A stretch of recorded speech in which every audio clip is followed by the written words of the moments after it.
general election just 119 days away, and one think tank is proposing a controversial transition plan called Project 2025 if a Republican ends up occupying the White House come January. It calls for the firing of thousands of government workers and replacing them with people loyal to former President Trump. Democrats are sounding the alarm, saying it is a threat to democracy. But this morning, so are some top Republicans, including Mr. Trump. NewsNation's Elizabeth Pran joins us now with more details on this one. Elizabeth? Hey, Brooke, good morning. You're right. So the president of the Heritage Foundation was on Steve Bannon's podcast, which really reignited this. Obviously, as you know, Steve Bannon is in prison. It was hosted by a former Republican lawmaker. But what it's doing is really reigniting this conversation about Project 2025, the framework, as I mentioned, released last year.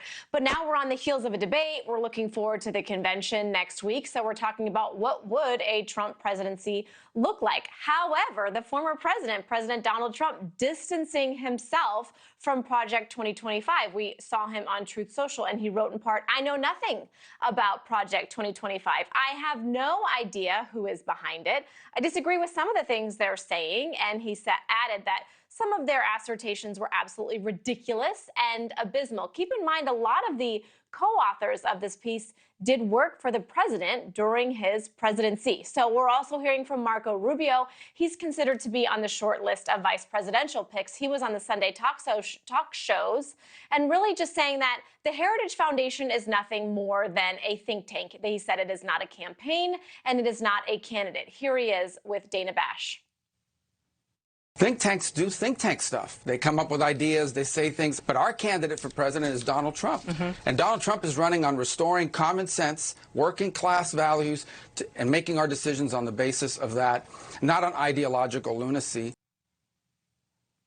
Now, we are also seeing Democrats speaking out very much against this. House Democrats saying that this is really what would look like a second Trump. It would impact presidency. It would impact every facet of American life. We are seeing the Biden campaign releasing dystopian tweets in reference to Project 2025.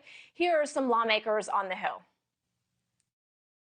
I don't know why or how anybody can support Project 2025. And I know that there was allegedly a joke about dictators and whether or not that's funny, but in the United States of America, dictatorships are never funny.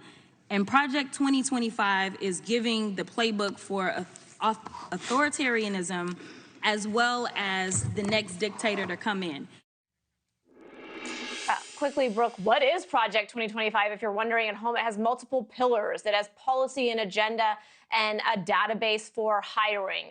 And it really impacts every facet of government, from the Department of Education to the Department of Commerce, even the executive branch. We did hear from President Biden over the weekend, and he said, and I quote, that no question this would be what a Trump administration would look like. Brooke? All right, both sides watching that one. Elizabeth Pran, thanks so much. Thanks for watching, everybody. Go to joinnn.com to find NewsNation on your television provider. Also, don't forget to click that red subscribe button below to get more of NewsNation's fact-driven, unbiased coverage.